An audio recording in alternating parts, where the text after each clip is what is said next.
if anybody is having itching, everybody close your eyes and see how many, close your eyes for 1 minute and count how many places you are having itching in your body.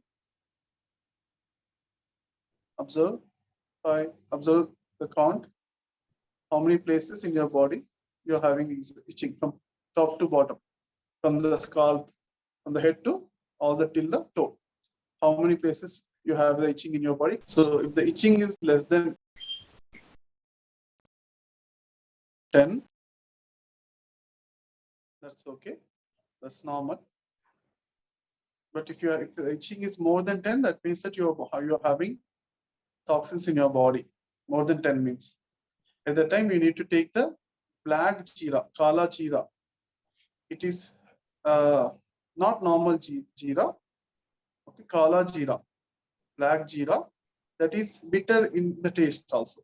If it is bitter in the taste, kadwa. Okay, so take that 2 to 3 spoons in a 2 glass water. Boil it until the 2 glass water will become 1 glass, and take that one glass every day in the empty stomach. For 2-3 days, if you take it, then body toxins will be cleared. And second thing is, every week, one day, you need to do fruit fast, only fruits, morning to evening. You eat as many fruits as possible, as many number of times as possible, that's okay. But eat only fruits, stick to 1 day fruit diet. Then your body toxins will be cleared fast away. And for the itching, it's a wonderful solution. Thank you.